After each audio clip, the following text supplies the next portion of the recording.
Hello student, today we will read about chapter number 3rd. The chapter name is Deep Water and this chapter is written by William Douglas. We have read about William Douglas and read about this chapter also in previous videos. Today we will discuss the remaining portion of this chapter.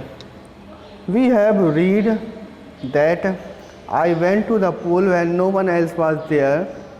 The place was quiet, the water was still, and the tile bottom was as white and clean as a bathtub. I was timid about going in alone, so I sat on the side of the pool to wait for others. Writer लिखता है कि जब कोई भी नहीं था, कोई भी उस पूल के पास नहीं था, उस तालाब के पास नहीं था, जिस स्थान पर मैं गया वहाँ बिल्कुल सन्नाटा था, जल शांत था तथा वहाँ पर टाइल्स लगे हुए थे और जो पूल था वो इस तरह इस भांति लग रहा था जिस तरह से किसी ने जो है पानी के नीचे सफ़ेद चादर बिछा दी हो। सफ़ेद टाइल्स इस तरह से लग रहे थे जैसे किसी ने सफ़ेद बर्फ़ पे बिछा दी हो। बिल्कुल स्वच्छ और साफ टाइल्स पानी की तलहटी में दिखाई दे रहे थे और कह रहा है कि मैंने वहाँ पे जब प्रवेश किया तो मुझे बहुत डर लग रहा था, मैं भयभीत था तथा और लोगों की मैं प्रतीक्षा करने लगा ताकि और लोग आएँ और मेरा डर दूर हो सके। तो मैं तालाब के किनारे पर ही बैठ गया। I had not been there long when in came a big brochure of a boy probably 18 years old. मैं जब तक वहाँ बैठा रहा थोड़ी देर बाद मैंने देखा कि 18 साल का एक बहुत ही जवान व्यक्ति वहाँ पर पहुँचा है। He had thick hair on his chest और उसकी छाती पर बहुत ही घने बाल थे। He was a beautiful physique specimen with legs and arms that showed rippling muscles. He aired high skinny. How would you like to be ducked?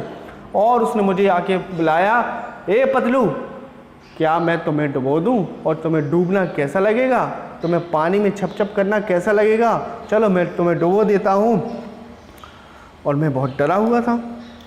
With that he picked me up and tossed me into a deep end. और ये कहते हुए उसने मुझे उठाया और मुझे पानी के अंदर फेंक दिया, मुझे छलांग लगा दी मेरी। I landed in a sitting position, swallowed water and went at once to the bottom. उसने उठा के जब मुझे पानी के अंदर फेंक दिया, मैं बैठी मुद्रा में था, बैठा हुआ था, उसी मुद्रा में उसने उठा के मुझे पानी के अंदर फेंक दिया। और पानी के अंदर जब मैं फेंक दिया तो मैंने महसूस किया कि एकदम से जो पानी है वो मेरे गले के अंदर चला गया है। सॉलिड वाटर, मैंने पानी को निगल लिया है और मैं बॉटम की तरफ यानी पेंदी की तरफ, नीचे की तरफ, तलहटी की तरफ जा रहा हूँ। आई वॉज फ्राइटन्ड, मैं बहुत डर गया था, बहुत भयभीत था, बहुत डरा हुआ था। But not yet frightened out of my wits, लेकिन इतना भी ज़्यादा डरा हुआ नहीं था, अभी इतना भी भयभीत नहीं था कि मैं अपना सेंस खो दूँ, अपना दिमाग खो दूँ, मुझे होश और हवाश ना रहे। On the way down I planned, जब मैं नीचे तलहटी की तरफ जा रहा था, जाते हुए ही मैंने योजना बना ली, एक प्लान बना लिया। When my feet in hit the bottom, जब मेरे पैर उस पेंदी पर, उस बॉटम पर, उस किनारी पर यानी तलहटी पर पहुंचेंगे, जैसे वो डूब रहा है और उसके पैर जैसे ही तलहटी पर पहुंचेंगे, I would make a big jump, तो मैं वहां से एक छलांग लगा दूंगा, यानी अपने पैरों को पानी में या उस तलहटी में कस के पुश करूंगा ताकि मैं फिर से ऊपर की ओर आ जाऊं। Come to the surface lie flat on it, मैं छलांग लगा दूंगा ताकि मैं फिर से उस सरफेस पर, उस पानी के जो तल है, उस पानी का जो ऊपर का किनारा है वह उसके ऊपर आ जाऊं और मैं सांस ले सकूं। And paddle to the edge of the pool, और मैं पैरों को मारूंगा ताकि मैं उस किनारे तक, उस छोर तक पानी के ऊपर जा सकूं और मैं अपने आप को बचा सकूं। It seemed a long way down, लेकिन जब मैं नीचे की ओर जाता जा रहा था मुझे महसूस हुआ कि मैं जितना अनुभव कर रहा था ये तो उससे ज़्यादा गहराई मुझे लग रही है। Those 9 feet were more like 90 and before I touch bottom my lungs were ready to burst.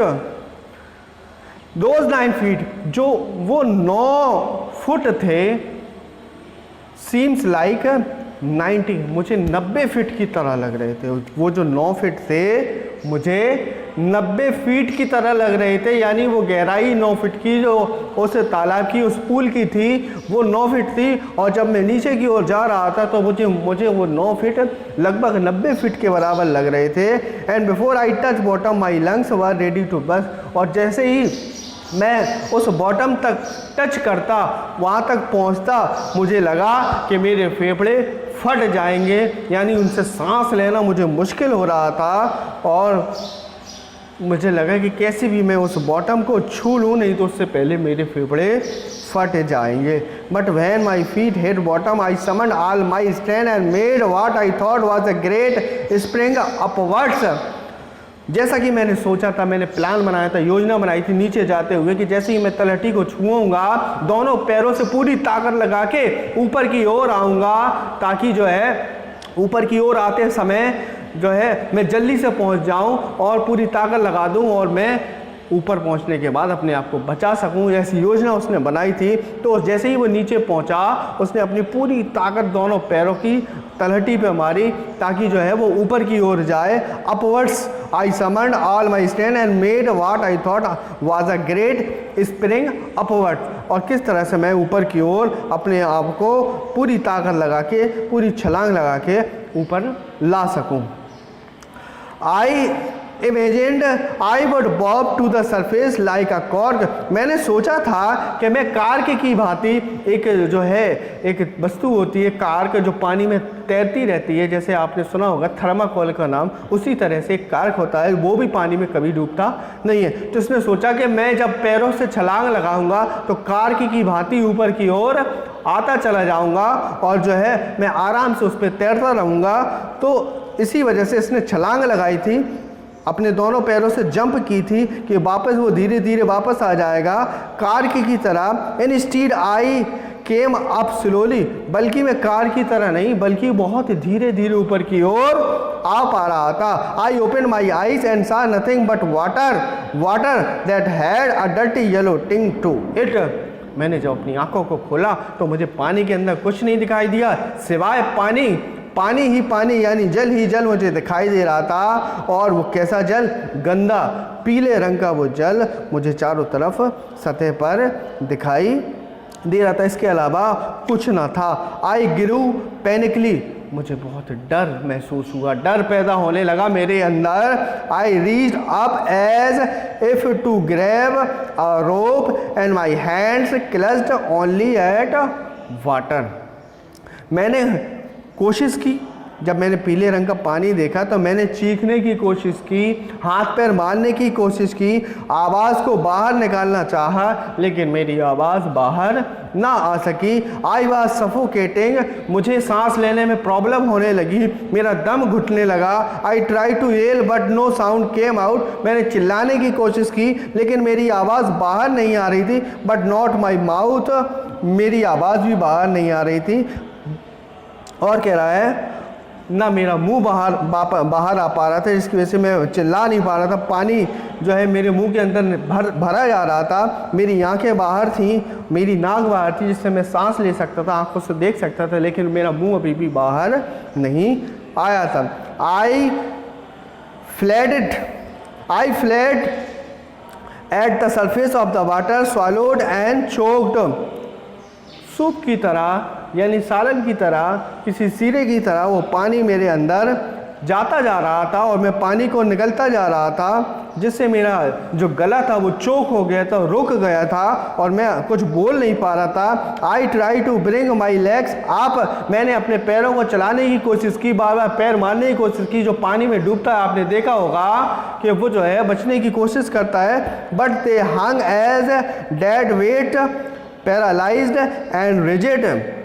लेकिन मैंने देखा कि मेरे पैर मेरे शरीर के ऊपर बोझ बन गए हैं, वो कार्य नहीं कर रहे हैं, वो निर्जीव बने हुए हैं और उनका कोई कार्य नहीं बचा है। A great force was pulling me under, ऐसा लग रहा था मुझे कोई पानी के अंदर खींचे जा रहा है, कोई ऐसी शक्ति, कोई ऐसा बल पानी के अंदर, जल के अंदर मुझे खींच रहा है। जब आप जल के अंदर होते हैं तो आपका दबाव कम होता है और जल का घनत्व तो बहुत ज़्यादा होता है, जो पानी जो है आपको धीरे धीरे पानी के अंदर वो आपको खींच लेगा और ऐसा लगेगा कोई शक्ति आपको खींच रही, बल्कि कोई शक्ति नहीं, बल्कि वो फोर्स, वो घनत्व होता है, वो डेंसिटी होती है जो आपको पानी के अंदर ले जाती है।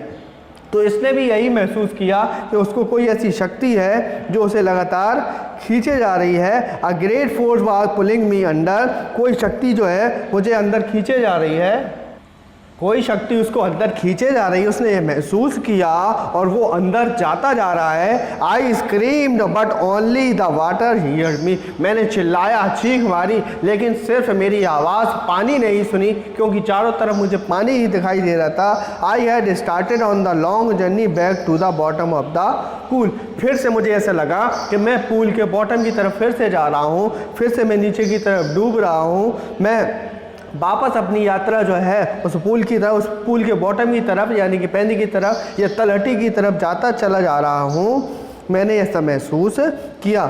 आई struck at the water as I went down, और जैसे ही मैं नीचे पहुँच गया मैंने महसूस किया कि फिर से मैं जो है पानी से घिर गया हूँ और मैं पानी में अटक गया हूँ। Expending my stand as one in a nightmare fight and irresistible force, और मैंने महसूस किया कि जैसे ही मैं अपनी शक्ति को उस तरह व्यय कर रहा था, यानी कि जैसे ही मैं पानी के अंदर जा रहा था, वाटर के अंदर जाता जा रहा था, तो मैं अपनी शक्ति लगा रहा था और ये मेरी शक्ति बार बार व्यय हो जा रही थी, यानी कि वेस्ट हो जा रही थी, ख़राब हो जा रही थी, कोई यूज़ की वेन यानी व्यर्थ में चली जा रही थी।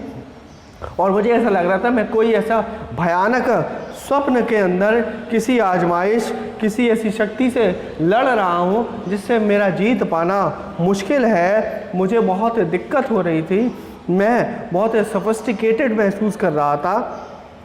और कह रहा है I had lost my breath, my lungs ached, my head throbbed, I was getting dizzy. कह रहा है मैं बेहोश सा होने लगा, मेरा जो है कह रहा है मैं बेहोश सा होने लगा, मैं अपना जो है होश व हवास खोने लगा, मेरी सारी शक्ति ख़त्म होने लगी, मेरा सांस लेना मुश्किल हो रहा था, मेरे लंग्स में यानी मेरे फेफड़ों में दबाव बढ़ रहा था, दर्द बढ़ता जा रहा था, मेरा गला चोक हो गया था, मेरे सर में जो है धक धक की आवाज़ हो रही थी, सर में बहुत दर्द हो रहा था। But I remembered the strategy. I would spring from the bottom to the pool and come like a cork up the surface. लेकिन मुझे अपनी योजना याद थी, मुझे करना क्या था। मैं नीचे जाते हुए मैंने सोचा कि मुझे फिर से अपनी पूरी शक्ति को लगाना है, दोनों पैरों को फिर से ज़मीन से टकराना है और फिर वापस टाइल से टकराकर ऊपर की ओर मुझे वापस आना है। मुझे अपनी सारी शक्ति वहाँ पर यूज़ करनी है। मुझे ये सारी स्ट्रेटजी अपनी याद थी। I would lie flat on the water, strike out with my arms and thrash with my legs.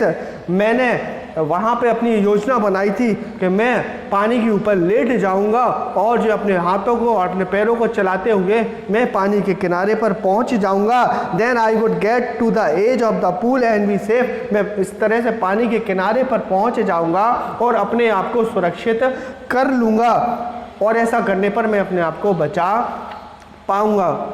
I went down endlessly, मैं लगातार नीचे जाता जा रहा था और ये अंत नहीं हो रहा था। आई ओपन माई आईज, मैंने जब अपनी आंखों को खोला, nothing but water with a yellow glow, dark water that one could not see through. मैंने जब अपनी आंखों को खोला और देखा तो मुझे पानी के सिवाय कुछ ना दिखाई दिया, सिर्फ पानी ही पानी, ऐसा गंदा पीला पानी जिसके पार आप देख नहीं सकते थे, दूसरी तरफ थोड़े दूर उससे देख नहीं सकते थे, आपको सिर्फ गंदा पानी दिखाई दे रहा था। ये समझ नहीं आता पानी के अंदर के कहाँ को जाना है, क्या करना है, और दिमाग भी शून्य हो जाता है, काम नहीं करता है। इसी तरह से लोगों का दम घुटने लगता है और वो पानी में डूबकर मर जाते हैं। लेकिन इसने पानी के नीचे जाते हुए अपने दिमाग को संतुलित रखा और स्ट्रेटेजी बनाई कि जब वो पानी के नीचे पहुंचेगा तो दोनों पैरों को बहुत ज़ोर से अपनी शक्ति से धरती पर, ज़मीन पर या तलहटी पर मारेगा ताकि वो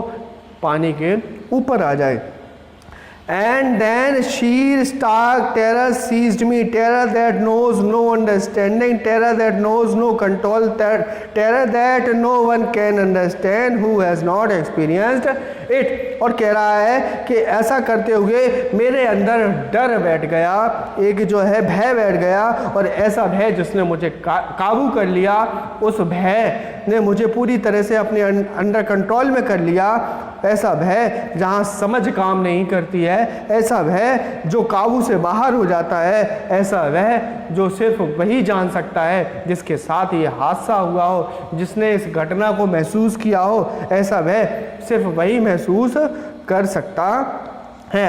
I was shrieking under water, मैं पानी के अंदर चिल्ला रहा था, चीख मार रहा था। I was paralysed under water, stiff rigid with fear, डर की वजह से मुझे ऐसा लगा कि मुझे पैरालाइज्ड हो गया हो, मेरे हाथ और मेरे पैर काम न कर रहे हों, कोई मुझे सुन ना पा रहा हो, चारों तरफ पानी ही पानी हो। जब मैंने आंखें खोली तो चारों तरफ पानी ही पानी था, धुंधला और गंदा और पीला पानी जिसके पार भी नहीं देखा जा सकता था। Even the scream in my throat were frozen, यहाँ तक कि चीखें भी मेरे गले में जम गई थी, कोई भी बात मेरे गले से बाहर नहीं आ रही थी। Only my heart and the pounding in my head said that I was still alive.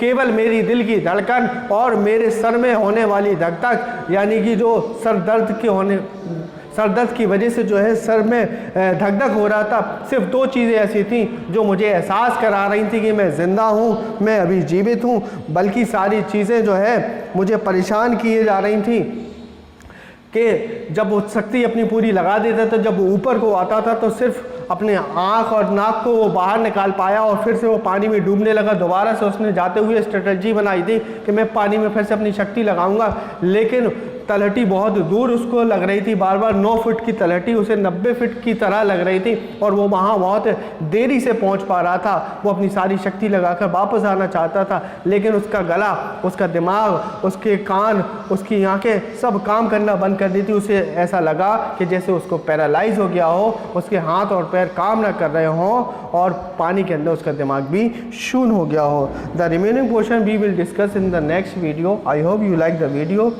Please comment in the comment box if you have any problem. Thank you.